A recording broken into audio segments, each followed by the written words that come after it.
All right, welcome to another episode of the Itty Bitty Podcast. I don't know why I'm doing that voice right now. It's the day after Super Bowl, so congratulations to the Kansas City Chiefs for winning against the San Francisco 49ers. It was an awesome game. The halftime show was good. If you saw, I tweeted something about tissues and lotion in preparation for that halftime show. So yeah, that was quite a show. Liked it very much. Came for the asses. Was not let down. Loved it.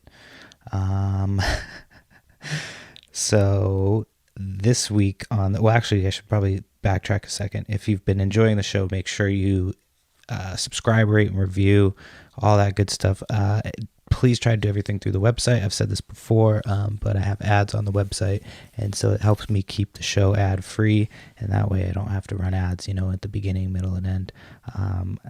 I've said it before. I won't only run ads if I think that it's pertinent to the listeners. So that being said, as of right now, try to use the website if you can. It has links through to like Apple Podcasts, Google Podcasts, Stitcher, YouTube, all of that stuff right there. And I've been late on getting the YouTube stuff out, but I think I finally figured out a solution for my internet, so I can start getting back to speed on that stuff. Follow us on Twitter at Itty Bitty Podcast. Instagram, Itty Bitty Podcast.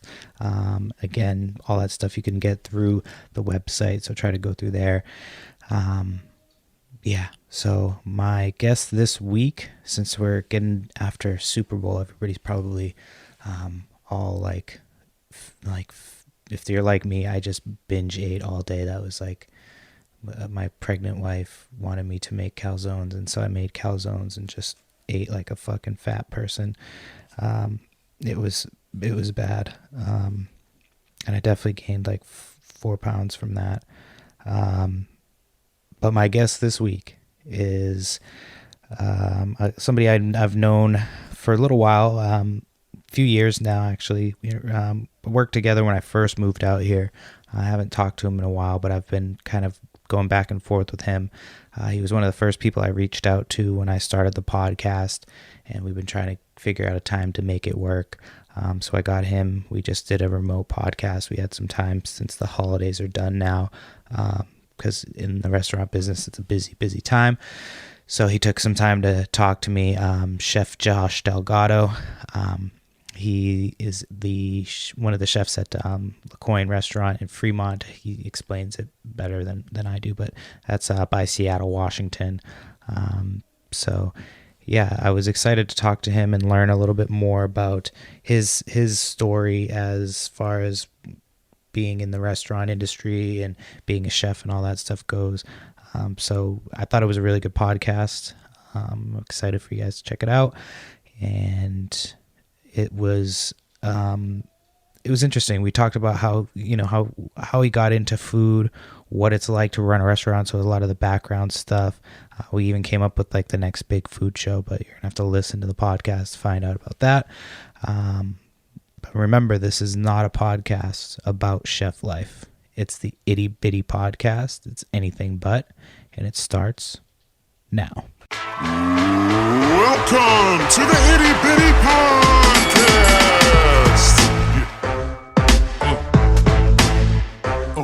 It's the Itty Bitty Podcast.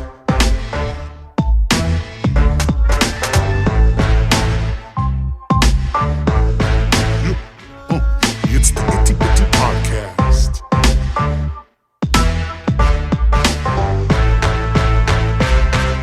The Itty Bitty Podcast. All right, Itty Bitty Podcast. We're rocking and rolling. My guest this week, I will have already introduced him, but we have a little bit of history together. We worked together at a restaurant a few years back. Josh Delgado, Chef Josh, thanks for coming on the show. I appreciate you taking the time out of your day. I know that especially this time of the year, you're probably super busy, so I appreciate you stopping by and talking with me. Yeah, but Fun to be here. So why don't we'll get started. We can talk about like our history together in a little bit, but why don't you get started and talk a little bit about, your background in with food, how you got into food. Was it something that you've been into since you were a kid? What makes you tick as far as that stuff goes? Well, I've been doing this my entire adult life. I'm going to be 36 here soon, and I've been doing it since I was 16.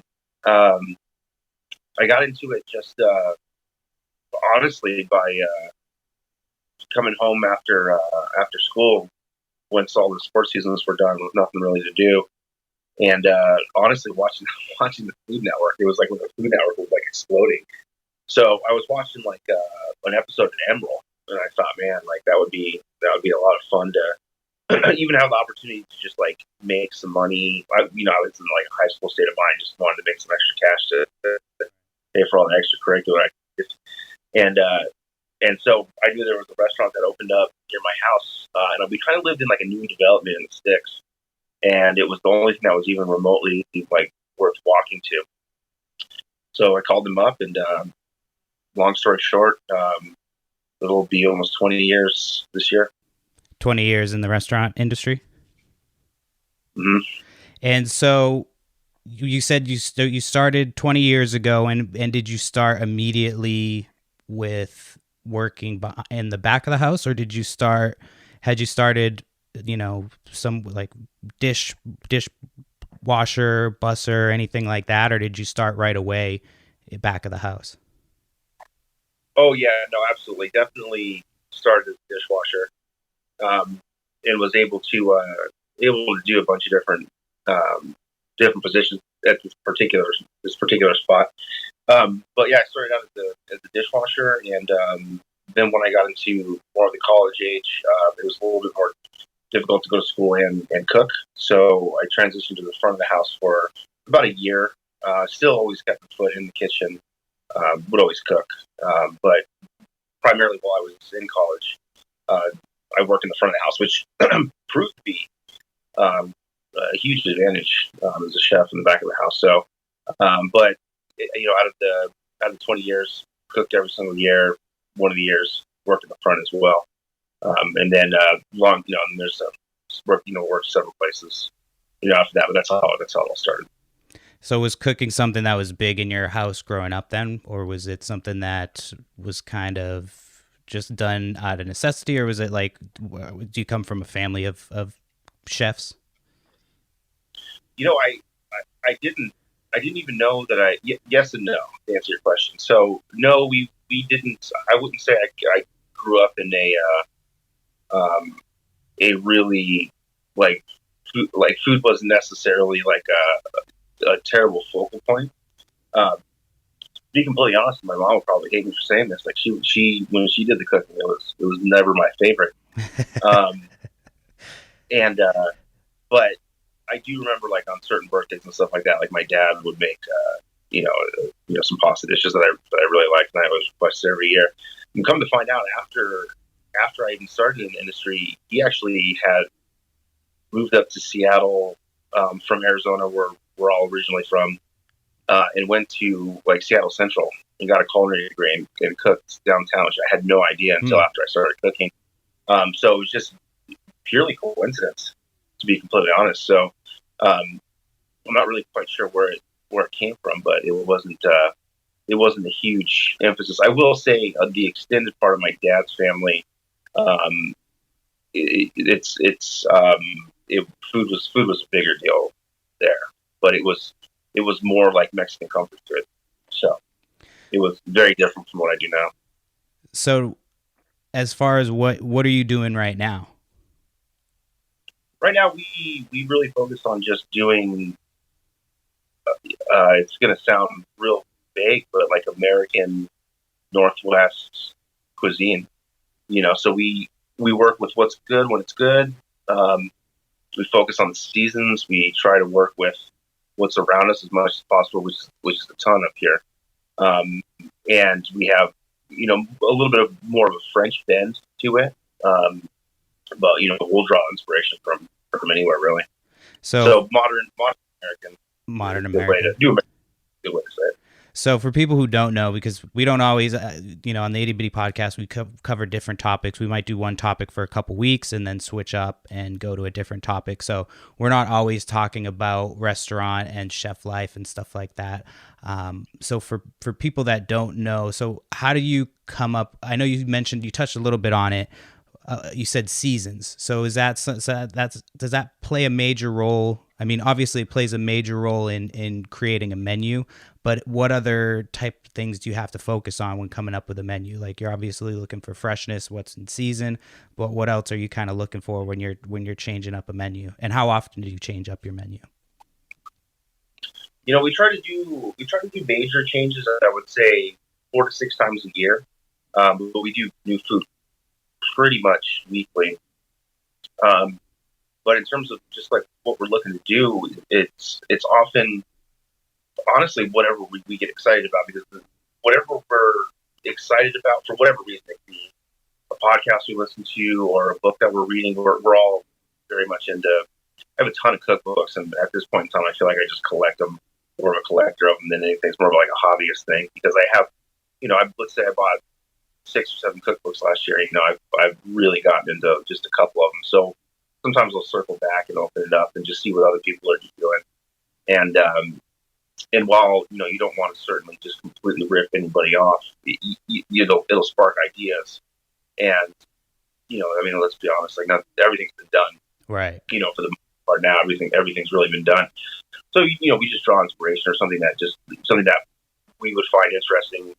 Plus, we also kind of understand what we need to create in the restaurant to sell, logistically and functionally, and what people are actually going to be interested in. So we take a number of variables, but now with like social media being so huge as well, so you can see what people are doing in New Auckland, and there's some chefs out there that are doing some like amazing things that you would never think to do.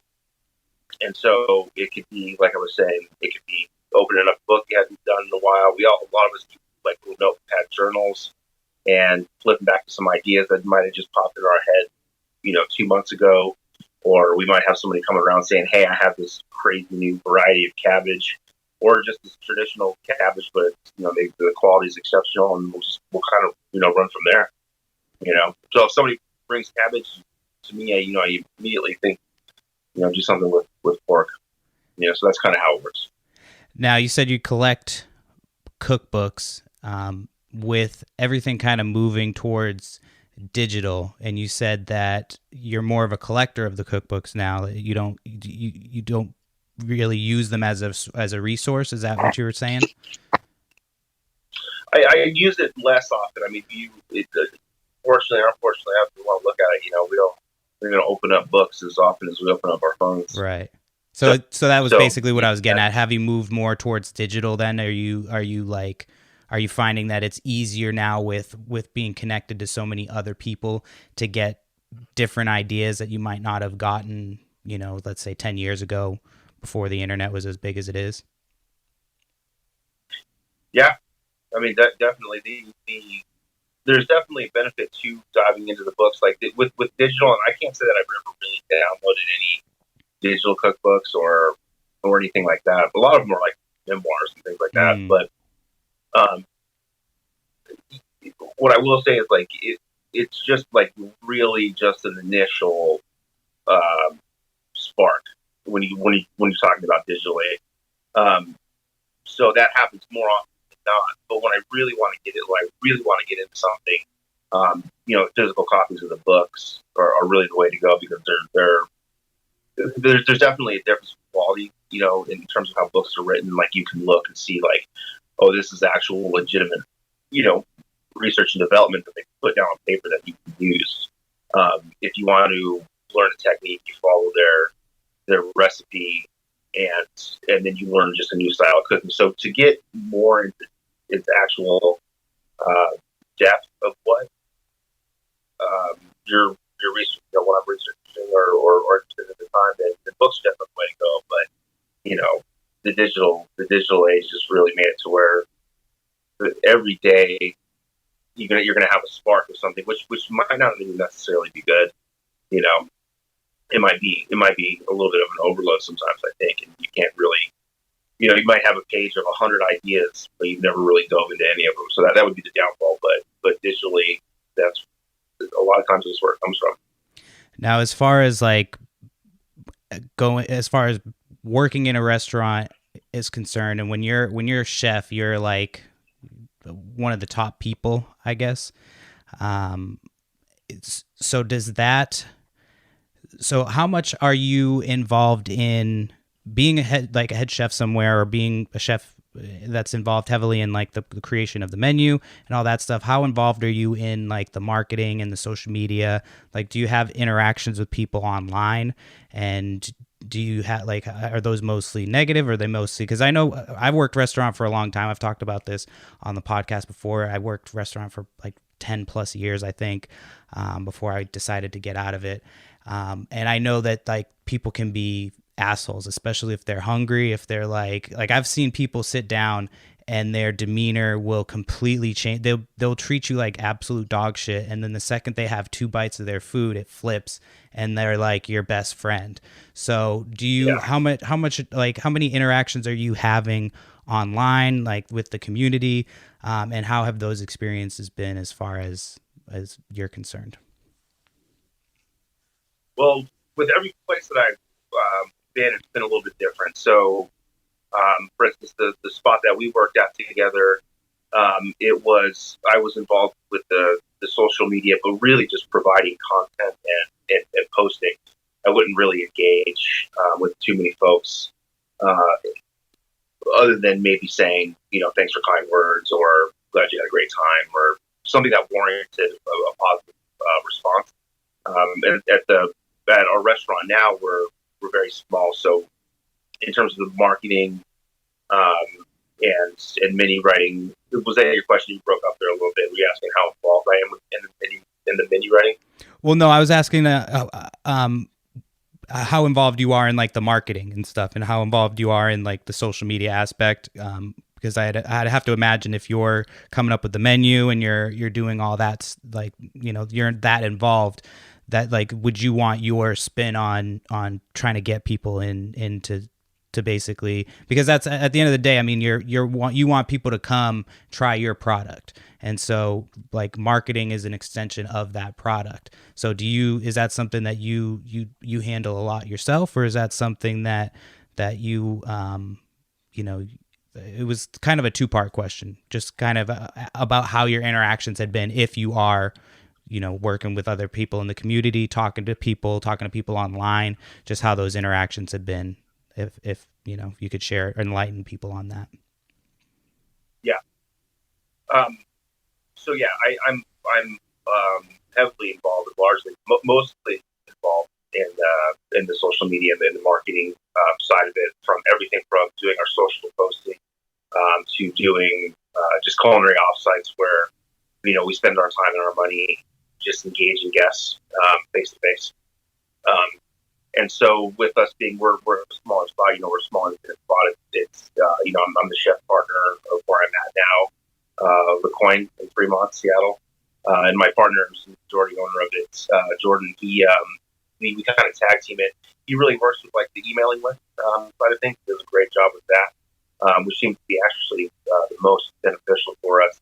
But I handle our Instagram and our Facebook posts. And yeah, it's important for it to have it be an extension of of what we're doing in the restaurant, so you can really capture the vibe of what we're doing. That's a big thing for me. And in terms of engaging with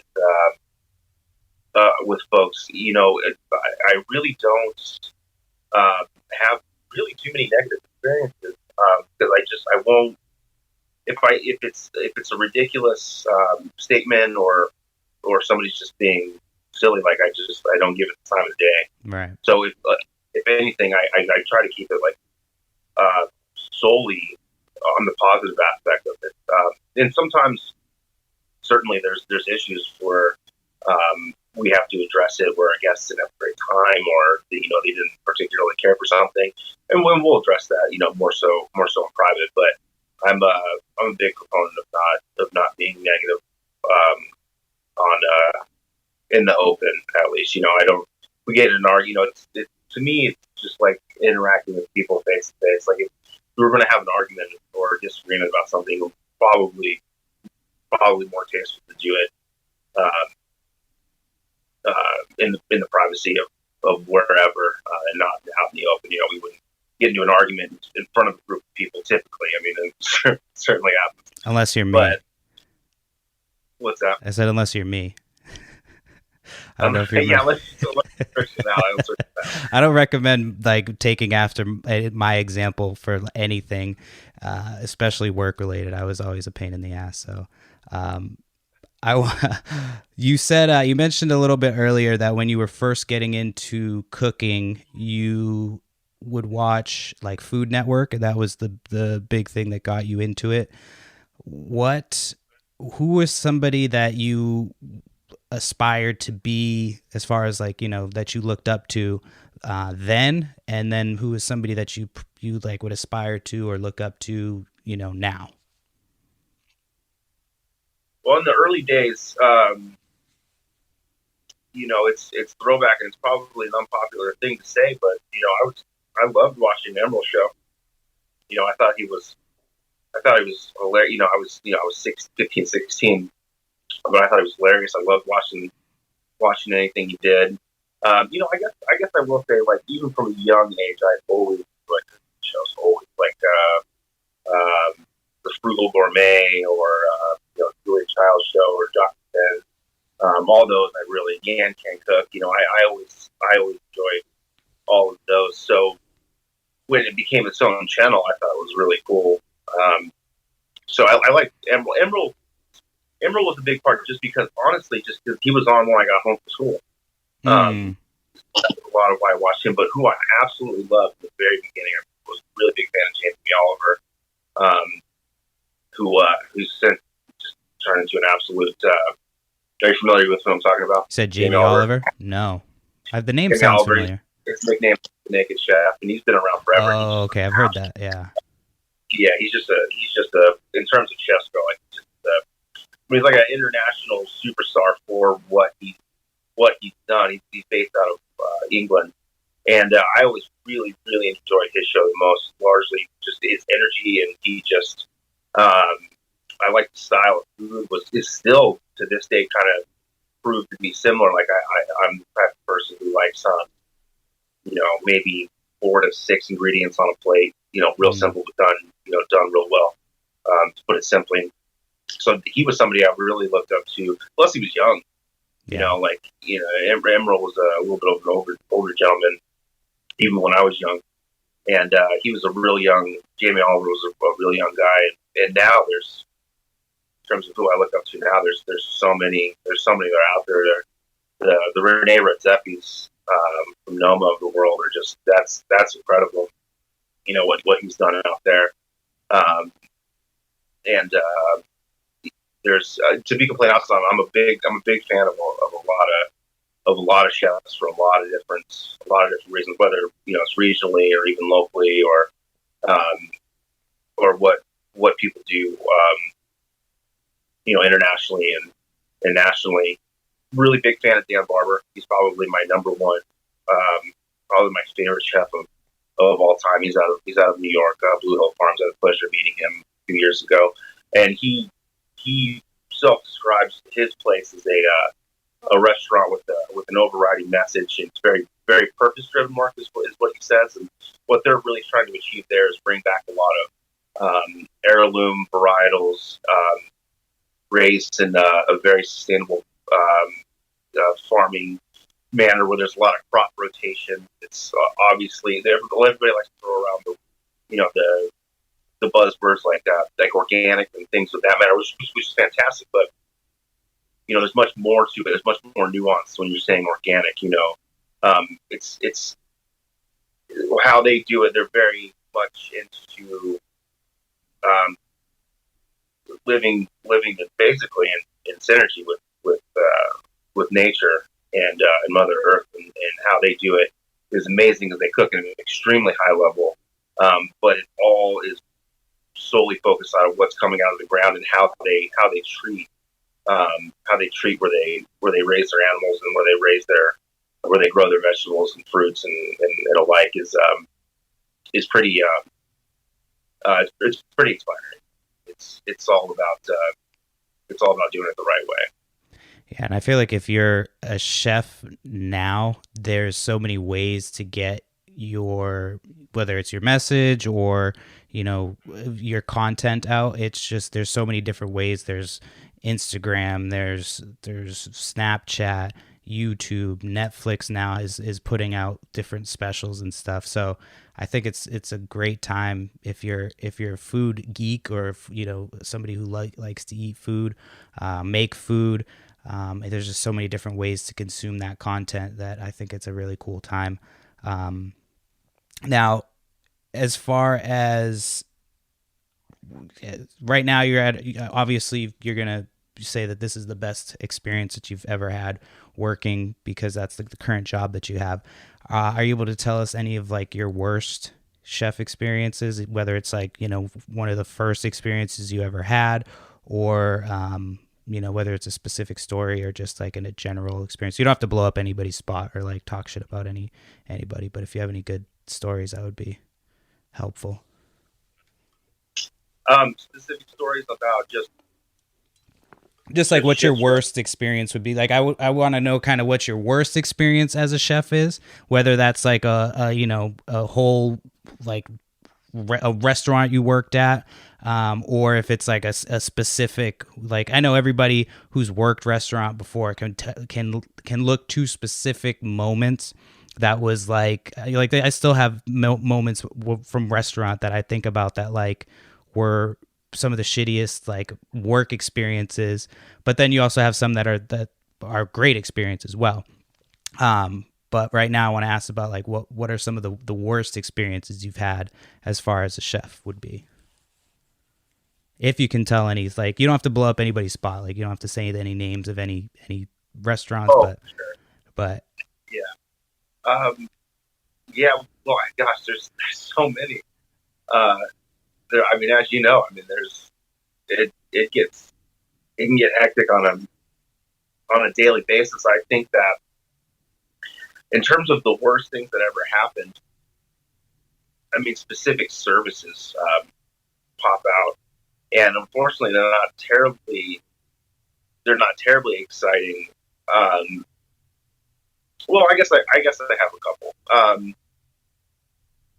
There was one service in particular where we had experienced like a heat wave up here. It was actually up here in Washington. I was working at a really high end spot, and we had because of the heat, we had a lot of issues with power outages at the time. Just breakers blowing. It's just the area that we were in was just growing too much. Everybody was obviously everybody's going out and buying AC units, and it was just maxing out the grid. And we at the time, fortunately, didn't have any generators or a backup from the restaurant, or very, very little. I mean, we did, but it was all restaurant side of it. So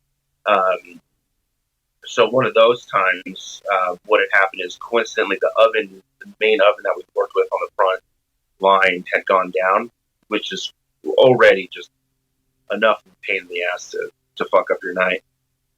But while the oven was down, the power went out, and because the power went out, and the backup generators were only powering the AC in the front of the house, and in the restaurant, I should say, and the lights and things of that manner. Just all centered around the guest experience. It's very important. But it turned off our hoods. So we had no hood system. We had no lights. It turned off the return air to the kitchen, meaning the air that comes back down from the hoods, right, that circulates out. So a lot of what we had to cook, what we would normally do is let's say you have a piece of fish, you sear on the stove, and then you're going to throw it in the oven. Right. Well, that wasn't an option because the oven wasn't working. So we had to do everything still, a lot of it stovetop, which is fine, but when you don't have hood system, you don't have the ventilation system going, you're fucked. I mean, it just completely. I mean, you know how it is at home. Right. You have one pantry Right, and it in gets your house. hot. Now imagine having 16 of those going. Yeah. You know, and it's already brutally fucking hot. And you have to wear a really, certain amount of clothes and stuff because you have to abide by sanitary codes and stuff. So it's not like you can take your shirt off and like, yeah. Swimsuits. Yeah. There's nobody wants it, you know. Cooking a little But G-string. That was fucking brutal. It was super hot. And unfortunately, the time that it happened, it was such an awkward time to where, you know, at points in time like that, you say, I'm sorry, you know, we have to shut down for a little bit. But we had a completely full restaurant and a completely full ticket rail with orders. So it was, it wasn't so much like you, and a lot of these people were halfway, you know, or halfway into their meal, I should say. And so it's not like you could say sorry. You know, it was, you had to finish it out, and that was a pretty awful experience. But there's been I can give you 1,000 experiences of equipment going down at the worst possible time, multiple pieces of equipment, and you know, if you don't have the tools to do the job, I mean, you can understand how difficult that can be. Yeah. And I haven't even mentioned getting into like the managing of personalities. That can just be a colossal nightmare. Oh yeah. I mean, I've worked restaurant for a long time, and I know, like, I've worked a couple of different places, and there's front of the house, there's back of the house. I worked back of the house very shortly, and I was really bad. I was so bad that they gave me the option to work, like, I think it was Aramark was the company. And he was like, well, you can work the register, or we're going to have to let you go, because I was that slow in the kitchen. Like, I cook at home. I can cook at home. I take my time. But kitchen cooking, I cannot do it. And so I moved to front of the house and became, you know, bartender, server. But you don't realize how much goes into, like, that whole system, like you said, managing personalities, because and everybody thinks that they're like the top people. You know, the bartenders think they run shit. The servers think they run shit. The cooks think that they run shit. And it's just, so I can imagine that how much goes into, like, that's why I never had any desire to, like, some people will say, oh, it must be fun to own a bar. I'm like, no, I don't think it would be fun at all. Like, it might be fun if you own like a little small town dive bar, like family owned. But yeah, that managing personalities, I don't think that's not an easy thing to do for really anybody. I have a really, really quick, I'll tell a little quick story about one of my shitty restaurant experiences. Oh, did I lose you? Hold on one second. No, I'm not here. What's going on there? What just happened? Hold on one second. What just happened? I don't know. I lost your video. I don't know what happened. Let's see. Oh, there goes my video. All right, whatever. We'll just keep going. I don't want to mess with it too much. So I was working, this was in California, Southern California, and I was working for this restaurant. There's no longer around. It was called French Connection or something. And so it had changed hands. It was it was this family-owned place that I think it was even on Kitchen Nightmares, one of those shows with Gordon Ramsay. And oh, yikes. Yeah, so it was one of those places. And I worked there after they were on Kitchen Nightmares, and so they had been purchased by these guys. I think they were like these Persian guys, and really like kind of shady guys that would always have different people in and out of the building. And like they would have their friends sitting at the bar. Like every day I would go to work as a bartender, and I would have to wait on their friends. It got to the point where I would tell them, like, I would say to my manager, like, hey man, your friends don't tip and I don't have time to take care of them. So anytime his friends would come in, I'd have to go to the back and be like, hey man, your friends are here, come take care of them, because I'm not fucking doing it. And worked there for a while. They would do really stupid stuff. Like we were in the hottest point of the valley, the San Fernando Valley in California. If you don't know what that is, it's like it gets like 110 on a regular basis in certain spots. So it was hot, and we didn't have AC. And he decided to put the AC in, like halfway through the summer. He puts the AC in. The next day, like literally the next day, it was stripped. Somebody had come and stolen the copper, but they didn't hit anybody else on the block. So they would do shady shit like that. And the day that I quit, I went in there, and I had gone in the day before, and he hadn't told anybody that he was completely changing the concept of this restaurant. So it had been this French restaurant that was there for years, family owned, did really well. Everybody knew it. They took over, changed the name, and within less than a year, they changed the concept completely. He was going to change it to like a pita pocket place, and he went from a French restaurant to a pita pocket place literally overnight and didn't tell anybody. So I went in there and I'm like I would quit. Like, I'm not going to work at this restaurant. This isn't what I signed up for. And he kind of begged me to stay. I told him no, because one, they were shady and shit, and that was just like, yeah, that was one of my worst experiences ever. There was a lot of shit that happened at that restaurant, but that was like one of the shadier things. It was just overnight he changed concepts and didn't tell anybody. Like, didn't tell the chefs, didn't tell the employees. We all just showed up like, what are we supposed to be doing? So a restaurant is it can be wild sometimes. So I want to ask you, we talked about worst experiences. So what's like one of your better experiences? Like, was it serving something to somebody? Is it like a guest interaction that you just made somebody's day? What is one of your better or best experiences as a chef? Well, I think on a daily basis, just when people truly enjoy your product, that's those small victories are really nice. I think the overall the most rewarding parts of this gig are being able to take certain people into the trade and watching them develop, and then seeing them move on and do their own thing. I think that's probably the highest accolade you can have as a chef. If you have several people who've worked for you and then gone on to be successful, to me that's a mark of a great chef. I'm pretty proud of what we've done now. With McCoy in our restaurant right now. We're I could go on for days and days and days about all the things, and I'm super proud of that.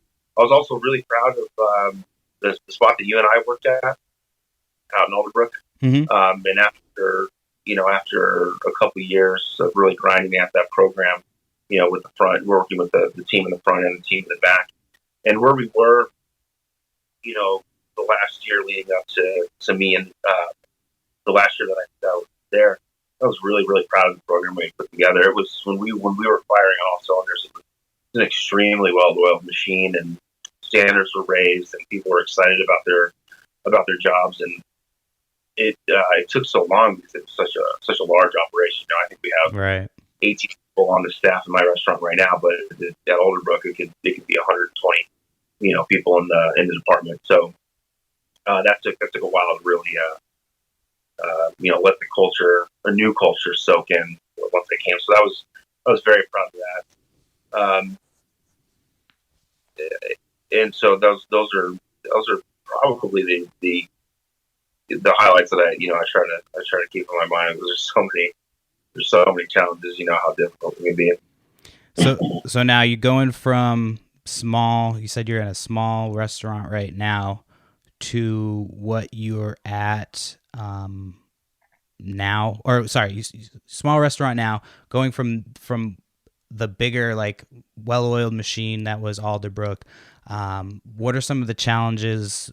Like, is it hard to go from that huge restaurant to something a little bit smaller? And is it difficult to go, because Alderbrook was in the middle of nowhere, basically. Like, there was nothing on either side of it. You got water on the other side, and so it's kind of secluded out there. From there over to where you're at now in Seattle, kind of in the thick of everything. What are some of the challenges that you face from going from one extreme to the other? Time, time is always the number one factor. Going from the spot we were at, there was infrastructure. There was a marketing department. There was an engineering department. If something went wrong in terms of mechanical and kitchen, or or anything went down. There's a human resource department. There was having all of those, having all that infrastructure and all those tools, and being able to work with all of those folks was very helpful. And not that I took it for granted, but going to an independent spot, we do everything, man. We go from, we tend to do, our own plumbing. When we bought the place, we did a lot of the demo. I learned a lot about how to use a bunch of different tools that I never knew how to use. I've always been in the kitchen, so I never worked on my construction side. Never had to learn all of that real quick. Not that we did anything terribly major, but you learned how to maneuver around an area where you needed to rip things down and build them up. So, doing that. I also, since we are so small, I went from mainly the difference between managing a crew of, let's say, close to 100 people to having a small restaurant is like you're doing it all. You're setting up, you're doing the cooking, you're breaking it down. We scrub the floors, we do everything. My chefs and I, we do absolutely everything. And the same with the front of the house. If there's a light bulb out that 20 feet in the air, we're pulling out a fucking ladder and and hoping we can get up there safely and change the light bulbs and doing painting and plumbing and just general maintenance. Even having to deal with cleaning out your own grease traps, which is just a fucking foul business. Where the engineering crew at a big spot will take care of that for you, or have somebody take care of that for you. So if we can do it legally, we will do it. There's certain things that we have to have people come and do, but right. That's definitely a challenge. That even though it's significantly smaller, it's a fraction of the business and a fraction of the dollars we're talking about. It's all encompassing, and that's definitely the most difficult part about it. The great part about it is that we don't have bosses, man. Like if we want to fucking close, we're gonna close. Like we're gonna take this next Sunday night, Monday, Tuesday off, and we're gonna take the whole restaurant out to a hockey game, and then us as managers are gonna go down to Portland and research in a very fun way, bars and restaurants down there, right? And then we're just gonna give ourselves an extra day to sleep it off and go back to work on a Wednesday. So it's nice being able to do that, setting our own parameters, and right. We want to spend time with our families on Christmas, and even though it'll probably be a big money day, we say fuck it. We spend time with our family, and that's the absolute best part of it. Yeah, that's awesome. It's a lot of times people don't realize, like, when, especially during the holidays, restaurants are one of the few places that are open, because people want to get food still. They still want to go out to eat. So to be able to have that work-life balance, I'd have to imagine it has to be pretty sweet. I want to fire off just a couple of random questions. So one thing that I want to ask you is, what is something culturally, like as far as like food would go, like say for example, Mexican food or something. What's some type of food culturally that you've never been able to work with, but that you would jump at the chance to if you got the opportunity? So like what's something that you would work, that you haven't got to work with yet, that you would like to in the future? I'm really getting into as of recently. Here's an example. My friend just went to Israel, and they're both chefs, and that's definitely more in their wheelhouse of what they like to do. But just seeing the food that came out of, they were in Tel Aviv and Jerusalem, and seeing the food and where they went, and it just looks fucking amazing, and it just looks right. It just looks in line with something that I would really, really like to study and get into. It's really not common, at least from where I come from. Certainly French and Italian dominated, and we're still to be completely honest, we're still such a young country. Even when you say like American food, people are immediately going to think, hamburgers, hot dogs, things like that. But it's slowly changing. I believe that's slowly changing, but that's something that I'm really interested in doing, getting to learn. But honestly, to be completely honest with you, with no bias, like I would be fucking into anything that I never worked with. Any culture, food culture, I'm immediately captivated by. But that would be off the top of my head something that I'm really interested in, and I like to just continue to dive into the world of like the ocean world. Of course, I've done it. Most of my life worked with a lot of seafood, things like that. But to the nuance of things that I've been reading and listening to, and how there's just thousands of like ocean vegetables essentially that we don't use or talk about or anything like that. That's something I'm really into as well, and that's something that would probably actually be smart for us to get into for a number of reasons. So you said like ocean vegetables is what you're saying?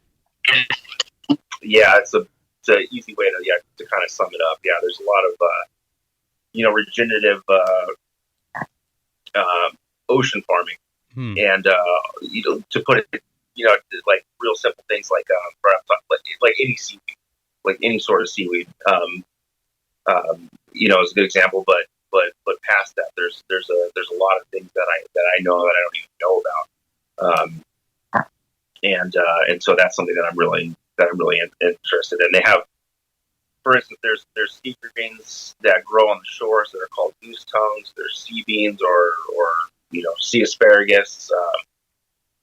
All those things are really fascinating, and learning cooking with some of these things just year after year, you understand what you can and can't do with them, and that can be really interesting to me. I really there's such a sameness in a lot of restaurants, even within Seattle, which is becoming, in my opinion, a great food hub. But there's a lot of sameness. There's a lot of using the same proteins. There's a lot of using the same cuts. There's a lot of similar concepts, and a lot of that is because you want your guests to feel comfortable and understand what they're eating. You don't want them to pull out a fucking food lover's companion to be able to read your menu. That's just obnoxious. It's super. It's to me it's showy, and I'm not about that shit. But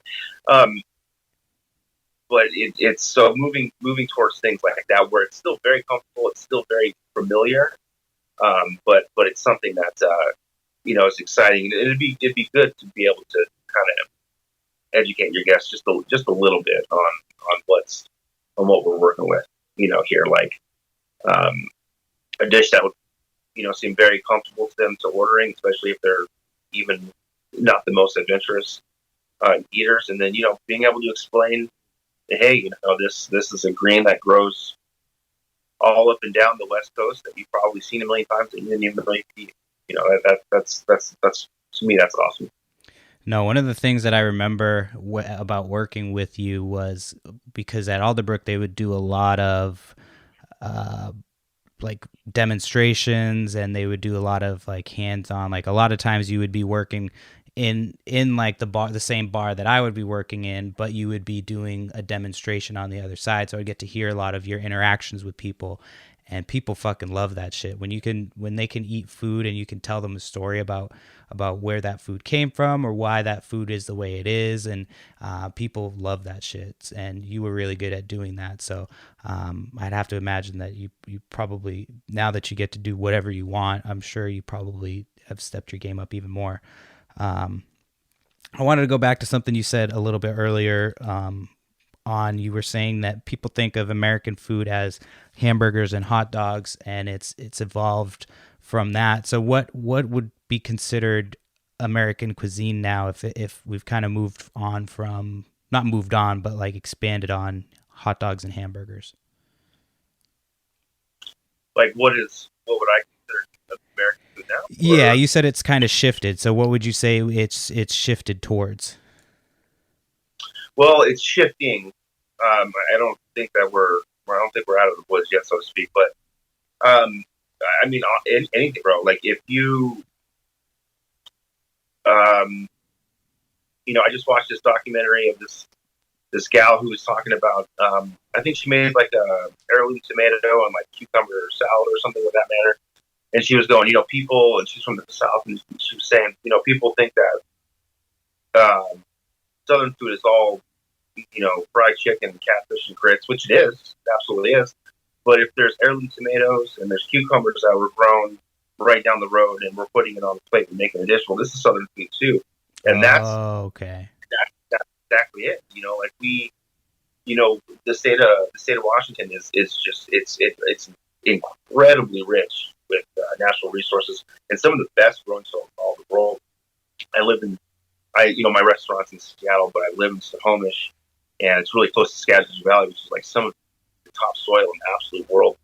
And what they grow up there is absolutely amazing. Not to mention just the efforts of farmers to direct contact with farmers, cutting out all the middlemen. They've done an amazing job there. But we have, so here's an example of an American dish. We take carrots from Mount Vernon, and then we make basically a sauce to puree of them. And we take sable fish from Nia Bay, and that's been kind of a staple on our menu. So we'll do sable fish, carrots, and let's say in the fall would be Romanesco cauliflower and onions from the Skagit Valley, and let's say even as far as like getting Meyer lemons from California and preserving them, putting that on the plate. Sable fish, carrots, onions, preserved lemon. That's fucking as American as it gets. I mean, that's all right here. So you're talking about just locally sourced, fresh, community food that you get from, people in your area. Exactly. Yeah. And of course, we'll draw inspiration in terms of, how to do something. It's like that old adage. You teach a man to give a man a fish, teach a man to fish. And that's what we're doing with French cuisine or Spanish cuisine or Italian cuisine. You learn techniques. They've been doing it for far longer than we've even been a country. So you're going to want to definitely learn from somebody who's more knowledgeable than you. But it doesn't mean that. It drives me nuts that we put things in boxes so much. It's like, well, what kind of restaurant are you? It's like we had to say we're French American, but we're fucking not. Like we're American as American gets, and half of our some of our strongest cooks are from Mexico City, or first generation Mexican, or they're from Kentucky, and I'm from Arizona.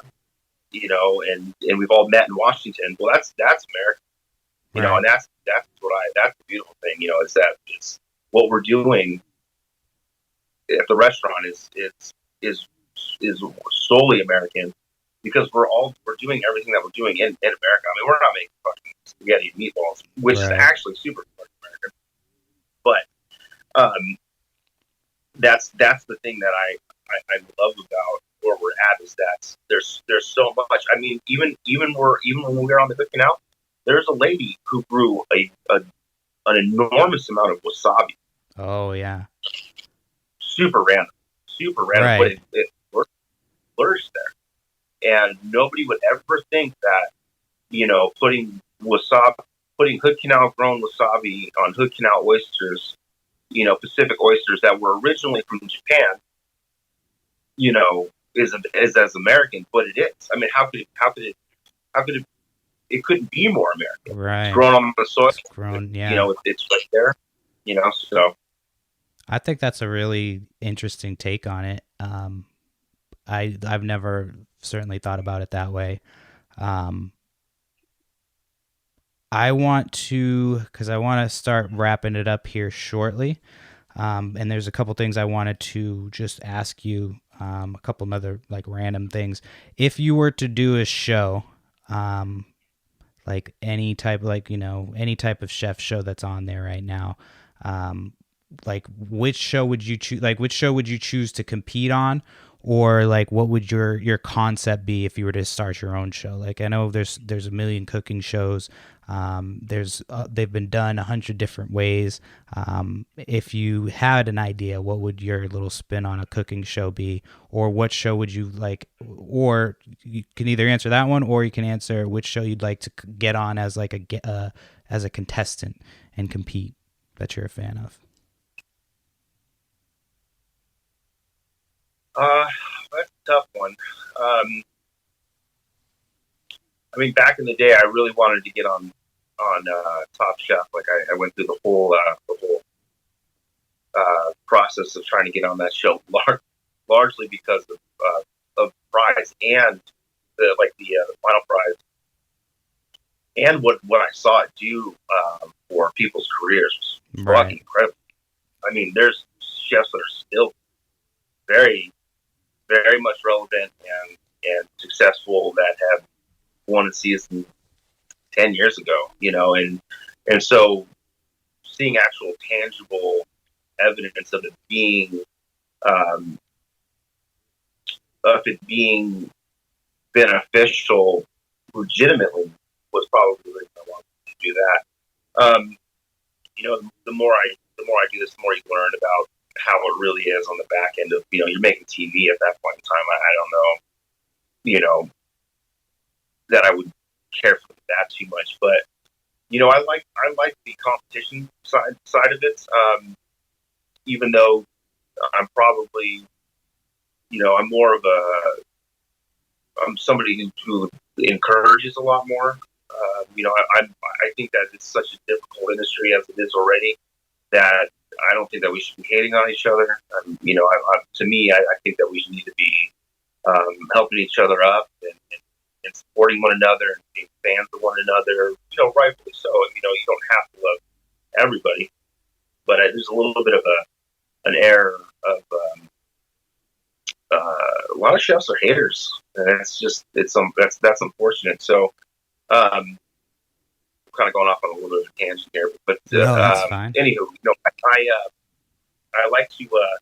I like to think of course I like competition if I want to be in a show like something like that. So something competitive, I think I would enjoy on a real superficial level.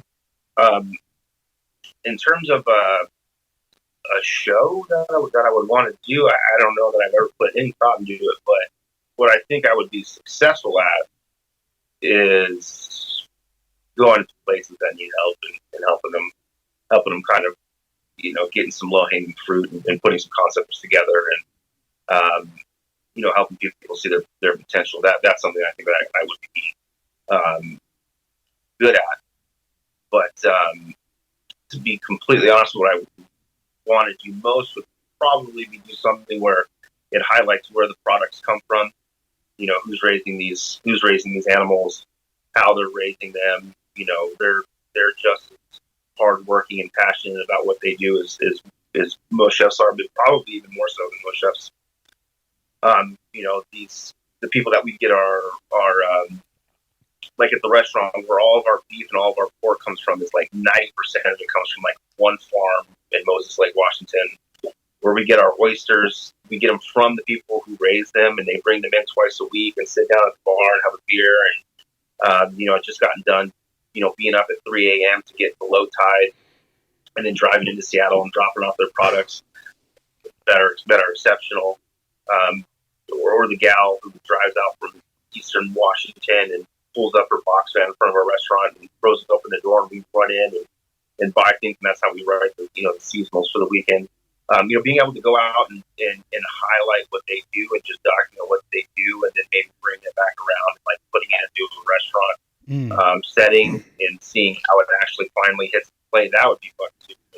That would be really cool. It should be a full circle of where it all comes from, because a lot of people, they'll say, wow, this steak is great, but to be completely honest, I mean, in terms of some of our staple menus, like our steak frites, I mean, we're just warming up what they did. Right. Like they raised the animal. Like there's not a whole lot of technique in grilling a steak. There's not to say that we don't.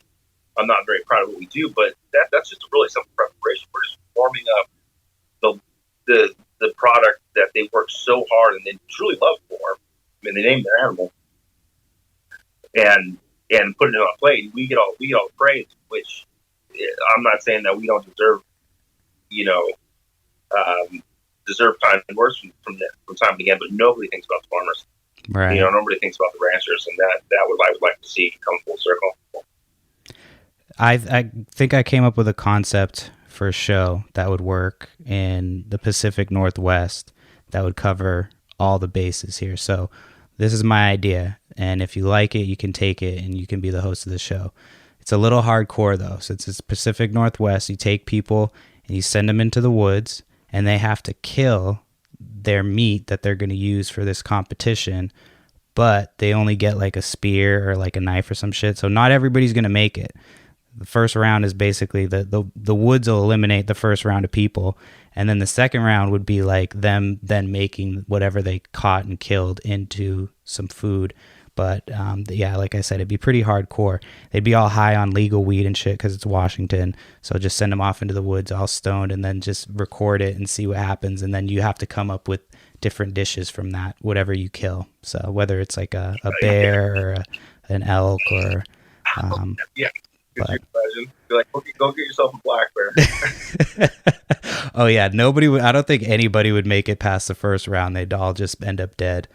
No, that would be interesting. That would be really fun. But there's something to be said about what you're saying. I mean, if you enjoy meat and you've never killed an animal or caught a fish or killed a fish or slaughtered a rabbit or anything of that manner, I mean, it's a very sobering experience, and the hunting elements of it would be super interesting because people will get emotional. Like if somebody's never shot a deer or something like that, like which I never have. Like if I hunted and stalked an elk or a deer and I killed it, probably be honestly like I would have the utmost respect for it, but it would have to be an emotional experience. Oh, I bet you'd get some real reactions for that show. Yeah, I think we have a hit. Yeah. It could work. I mean, so much garbage works. I mean, why wouldn't that? Yeah, I mean, people love violence. I mean, you can watch violence all day on TV, but as long as we don't show any titties, I think we're good. Yeah, apparently. I want to start getting ready to wrap up. So it sounds like you're super happy where you're at. I'm happy to hear that. Working with you, you were one of the chefs that I actually really liked working with and that I looked up to. So when I was starting to do the podcast, you immediately came to my mind as somebody that I wanted to talk to. So I appreciate you coming on. What does like the perfect future look like for you as far as like, it sounds like you've got a pretty sweet gig going right now. Do you expand on that, or do you see yourself, having your own line of barbecue sauce? Like what ideally do you want to see for yourself in the future? To put it simply, I just want to be able to take care of, myself and my family, comfortably. But then, ideally, I would like to, who knows what the future holds? Who knows if this expands? We're growing at such an incredible rate right now that's not unlikely. It's definitely not. It's not an insane thought. But I think that pulling it all together, I'm sure you kind of get the gist that I'm really into where and how we get our food. Right. And so being able to somehow tie that in, and really use a restaurant or any sort of food service sort of operation that I have to just help bringing people closer to what they're eating because there's such a disconnect, and bringing them closer to the farms or bringing them closer to it's really not that crazy to think that we can grow our food and raise our animals in a much more sustainable way, which seems a little bit hippie sometimes, and certainly there's some notions of that, but being able to take that wholesome, sort of very holistic, really old school styles and applying them to the modern world, and being able to have a restaurant that's providing food that's like very artfully done, very thoughtful, but of course delicious and approachable. That would be it. It's doing that, bringing all that together. Being able to provide opportunities for staff members to raise families or further themselves. I love the fact that we create jobs at our restaurant, and we have people doing well, being able to pay their bills and live their lives and come to work inspired. I would like to think so, and then just also having a place where chefs can come, aspiring chefs or restaurateurs or front of the house managers or sommeliers or anything like that, and having a place where then they can come and grow and further their careers and move on to things of their own. That all encompassing would be great. If I could put all of that together, I'd be. I don't have any reasons to bitch now, but I would have, even less than. Nice. So that would be ideal. Well, I'm glad that you found a spot that is, it sounds like it works for you. I'm definitely going to have to come out and check you out. Like I said, my wife is pregnant right now, so she's all about eating food. So she's definitely going to. Yeah, congratulations on that. Thank you. She's definitely going to be interested in checking that out. Where can people find you? Why don't you let people know if they want to come check out the restaurant, or if you have any type of social media presence, where can people check you out? Well, my Instagram handle is jdelgado32. Obviously, Josh Delgado. So jdelgado32 on Instagram. The restaurant is LeCoin, L-E, second word, C-O-I-N. That's in Fremont. It's in Upper Fremont. We're in a legendary building. It used to be the old Buckaroo Bar. It was Restaurant Root for a little while. We've taken it on, but an iconic building in Upper Fremont for a while. We're on Facebook, LeCoin Seattle. We're on Instagram, LeCoin Seattle. We're open every day. We do dinners every day. We do brunch on the weekend. We certainly focus on what's good when it's good in the area. And to what you were saying in terms of earlier about demonstrating, doing demonstrations and things like that, engaging with the guests in the front of the house from the kitchen aspect. We have one of the best chef's counters in all of Seattle. Big, long, marble slab, and it's just like sitting up at a sushi restaurant. And everybody that we work with is very engaging. They're very much so empowered to engage with guests. So people who want to sit up there, who are foodies, who like to talk food, just fucking love it. They just get off on it, and oftentimes they get little treats throughout the night. When we're jamming, we have this legumes dish, and we're making a couple of them. We'll set a little bit aside, let them try it. So we're very engaging in that manner. We've been open for coming up on 2 years this July, and I think we're really hitting our stride. So we're really proud of what we've done. We've all been doing this for a long time, and we have a lot of pros working with us. Nice. I'm definitely excited to do this again. I think we should do it in person next time. We're close enough to where we should be able to do this in person. I think it would be a cool idea too. I know you said that chefs can be haters, but if you had any chef friends or anybody that would be interested in coming on the podcast, I think it would be cool to sit down with maybe a couple different chefs from different backgrounds and kind of have an episode where we can just hear some stories and hear some insight into the food world. So I appreciate you coming on. I'll be in touch with you. I'm going to jump off here, and then I'll jump on Messenger to hit you up real quick. Chef Josh Delgado, I appreciate your time, man. Thanks for coming on. It's good to talk to you. Is there anything else you want to say before we head out?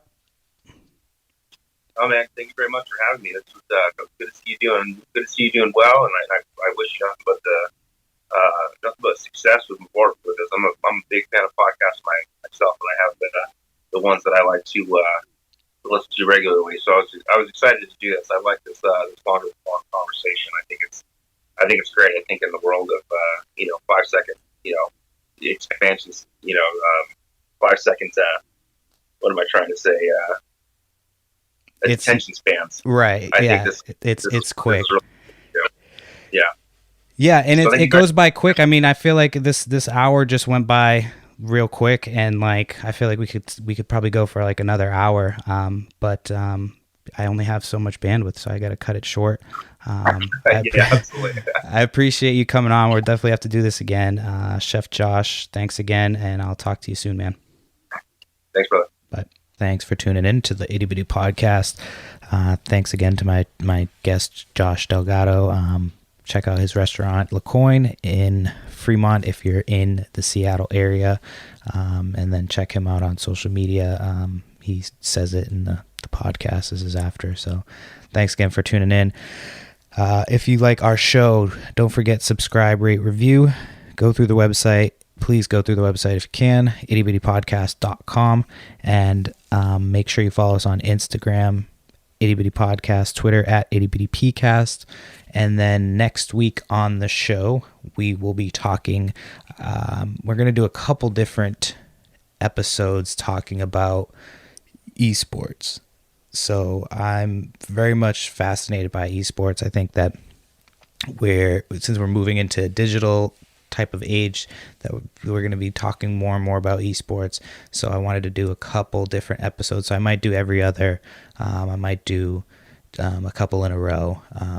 But yeah, we'll see how it comes out. Let me know on social media if you think we should do a couple episodes in a row of esports, or if I should just kind of stagger them up, because I'm doing a couple different interviews with different people of different backgrounds in esports to kind of get different opinions, and I might do one a little bit more in depth than the other. So I'm excited. The first one I did was really good. I'm doing another one. I'm recording another podcast tomorrow, so that'll be up in the next couple weeks.